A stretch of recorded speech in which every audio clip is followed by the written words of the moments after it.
Assalamualaikum warahmatullahi wabarakatuh. Selamat malam untuk kita semua. Baik, kami dari kelompok 4 ingin mempresentasikan hasil diskusi kami, yaitu pengecilan ukuran, pengayakan, dan analisis partikel. Dengan dosen pengampu Bu Bella Dwi Pasca, STP MSI, dengan MK Unit Proses. Dan sebelumnya, perkenalkan nama saya Angelus Blolo dengan NIM D1C024048 sebagai moderator, dan pemateri 1 yaitu Daniel Zulkifli Gultom dengan NIM D1C024088, dan pemateri 2 yaitu dengan Anggi Safitri dengan NIM D1C024052, dan pemateri 3 yaitu Muhammad Jikron dengan NIM D1C024018, dan pemateri 4 yaitu Diandra Caisadna Dewi dengan NIM D1C024012. Baik, untuk materi yang pertama dijelaskan oleh Daniel Zulkifli Gultom. Kepada Daniel kami sarankan. Baik, yang pertama itu mengapa pengecilan ukuran itu penting. Yang pertama itu untuk meningkatkan luas permukaan, mempercepat reaksi kimia, pelarutan, dan ekstraksi. Yang kedua itu mempermudah penanganan. Material berukuran lebih kecil lebih mudah dicampur dan diangkut. Yang ketiga itu menyesuaikan ukuran, mencapai spesifikasi produk akhir yang diinginkan. Yang keempat itu meningkatkan kualitas produk. Distribusi ukuran partikel yang seragam dapat meningkatkan konsistensi dan kinerja produk.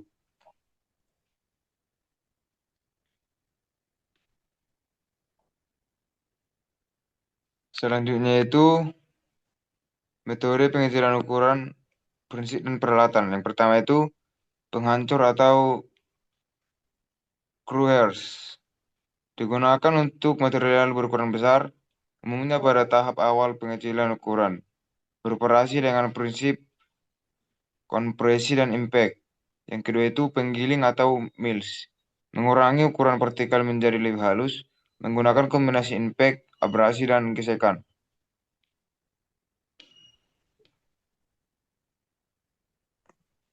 Baik, untuk materi yang kedua dijelaskan oleh Anggi Safitri. Kepada Anggi kami serahkan. Konsep dasar pengayakan klasifikasi partikel. Pengayakan adalah proses pemisahan partikel berdasarkan ukuran menggunakan saringan dengan ukuran lubang tertentu. Pertama, prinsip dasar. Partikel yang lebih kecil dari lubang ayakan akan lolos undersize, sedangkan yang lebih besar akan tertahan oversize. Yang kedua itu tujuan utama, mendapatkan distribusi ukuran partikel yang seragam atau memisahkan fraksi ukuran tertentu. Yang ketiga, aplikasi, industri farmasi, makanan, pertambangan, dan konstruksi.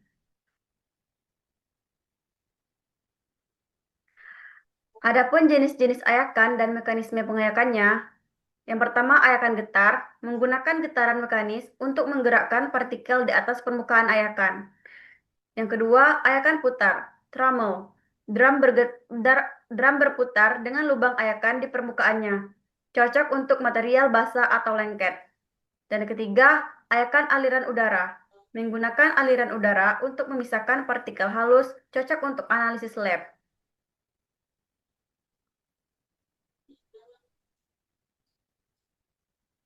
Baik, untuk materi yang ketiga yaitu dijelaskan oleh Muhammad Jikron.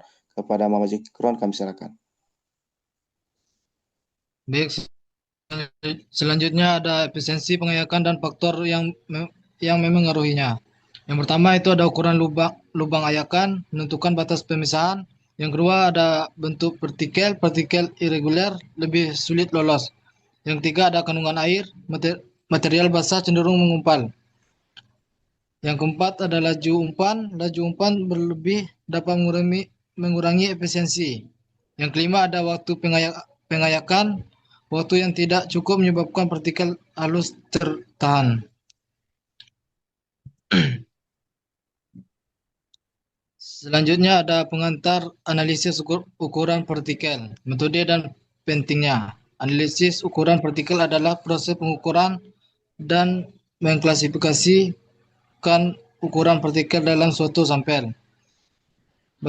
Bagian-bagiannya ada kualitas, memastikan produk memenuhi standar ukuran. Riset dan pengembangan memahami sifat material dan mengoptimalkan proses.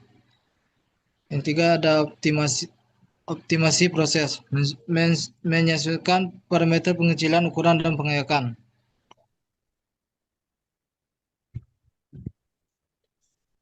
Baik, untuk materi yang keempat dijelaskan oleh Diandra Caisa Nadewi. Kepada Caisa kami serahkan. Teknik analisis ukuran partikel. Sedimentasi. Berdasarkan kecepatan pengendapan partikel dalam cairan, partikel yang lebih besar mengendap lebih cepat. Pipet Andreasen mengukur konsentrasi suspensi pada kedalaman berbeda seiring waktu. Sedimentasi sentrifugal menggunakan gaya sentrifugal untuk mempercepat pengendapan partikel sangat halus. Difraksi laser mengukur pola difraksi cahaya laser yang melewati sampel partikel. Pola ini dikonversi menjadi distribusi ukuran partikel. Cepat dan akurat untuk rentang ukuran partikel yang luas.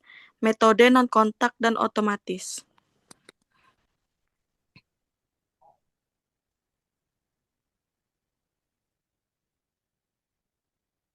Baik, kesimpulan dari hasil diskusi kami yaitu integrasi pengecilan ukuran dan pengayakan atau analisis partikel, yaitu ketiga unit proses ini saling terkait dengan esensial dalam banyak industri.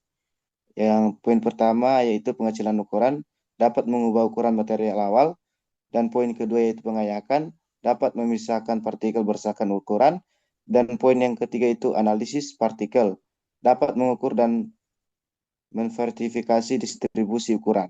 Nah, pemahaman yang mendalam tentang setiap tahapan memungkinkan optimasi proses produksi dan menjamin kualitas produk akhir.